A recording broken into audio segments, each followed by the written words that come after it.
Hi, we're going to get into some math properties. And math properties are just another way of kind of helping us refocus to make math a lot easier for us.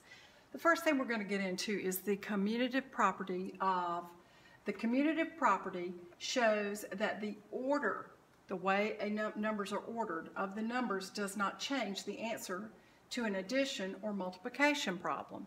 For example, the commutative property of addition, I can say 10 plus 2 is equal to 12, or I can also say that 2 plus 10 is also equal to 12. So no matter where they are in the equation, it's still going to equal to 12.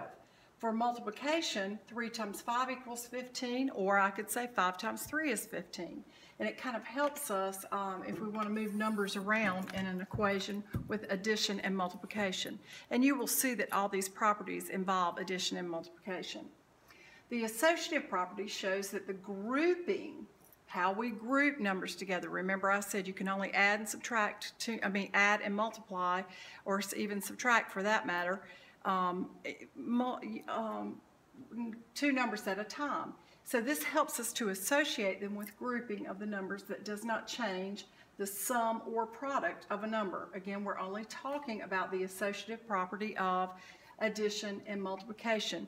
This will not work in subtraction or division. So I can group, if I have three numbers here, 3 plus 2 plus 5, I have to group two numbers together to start adding. I know that 3 plus 5 is 5, add another 5 to it, and I get 10. I'm going to get the same answer if I group the 2 and the 5 together. 2 plus 5 is going to give me 7, plus 3 is going to give me also 10. So it doesn't matter what we add first, it's going to give us the same answer. In multiplication, it's the same way. Here it's going to be shown as a distributive problem because we're going to distribute the 5, and 5, 2, and 4 are going to get everything in there on this problem on the bottom. But first, we could easily just say 2 plus 4 is 6, and 6 times 5 is 30. That's the easiest way. But if we needed to show the associative property of multiplication, we can show that 5 is being multiplied times 2, plus, use this plus sign in your, that's in the parentheses, and also 5 times 4 is being multiplied together. When I group those together, I know that 5 times 2 is 10, and 5 times 4 is 20, and I know that 10 plus 20 is going to give me 30, which is the very same answer I got here at the top. Let's look at the identity property. Identity means it shows itself, okay? That number is going to be represented at the end of the problem. The identity problem shows that the sum of any number and 0 is that number. Makes sense. Add a 0 to it, I still have that number. And that the product of any number and 1 is still going to be that number. Let's look at the identity property of 0, addition. It means whenever I add a 0 to any number I'm talking about, I'm going to get that very number. 4 plus 0 will always be 4. 5x plus 0 will always equal 5x. When I'm multiplying, I can't multiply times 0 because I know 0 times any number gives me 0, and that's not identity, but the identity property of multiplication. It changes with multiplication to 1. Anytime I multiply a number times 1, I'm going to get that very same number. So 96 times 1 will equal 96. 22 times 1 will equal 22. And those are just some properties that we've talked about in the past that you need to know about. Now, additive inverse. Anytime you add any number and its opposite, you will always get 0. For example, 3 plus a negative 3. We know they are the same distance from 0, and if I add them together, I'm going to get 0.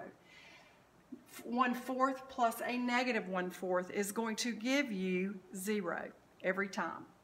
The multiplicative inverse is anytime you multiply any number by its reciprocal, meaning I have flipped the fraction or I have flipped the number, it will equal to 1.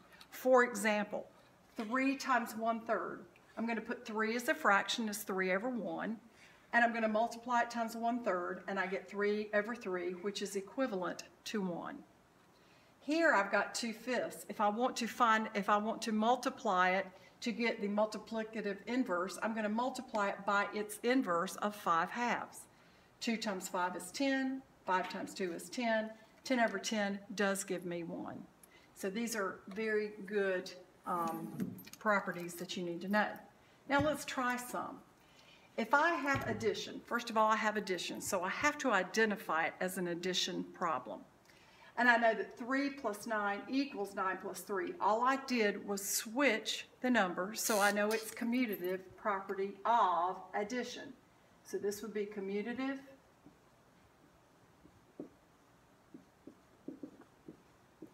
property of addition, because I am adding, and you want to put of addition. Here I've got 7 times 13 times 5, and then 7 times 13 times 5.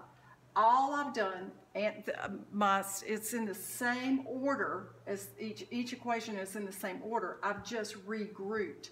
So this is going to be the associative property of, what are we doing? Multiplication. So this is going to be the associative property of multiplication. Yeah. All right. Here I've got j times 1 equals j. So I started with j, I multiplied it times a 1, and that is going to be the multiplicative, and that's a funny name, multiplicative, because I am multiplying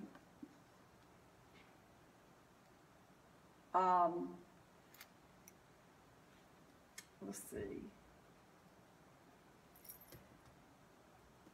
This is going to be the multiplicative identity problem. Identity property. So when I'm multiplying, I know if I multiply it times 1, it's going to give me my answer. Here it says to complete the equation to represent each property. If I have associative property of multiplication, that means this 9 is going to associate itself with everything inside that quantity or parentheses. Remember how I said mommy has to kiss all of her babies as they leave the house. So I'm going to say 9 times 7 times 9 times 8. And this is how you would show the associative property of multiplication, that 9 is being multiplied times 7 and by 8. 3 times what will give me 1? That's the multiplicative inverse, okay? And that's going to be, the multiplicative inverse is going to look like 3 times, and I think we did this as an example a while ago, 1/3. Because I know 3 over 1 times 1/3 is going to equal to 1. The additive inverse is what number am I going to add to 62 to get 0? I'm going to add its opposite. And these are just some of the ones that you are going to see on your paper. You're going to see more. I want you to try those on your own, and we're going to check over those tomorrow when you get in class.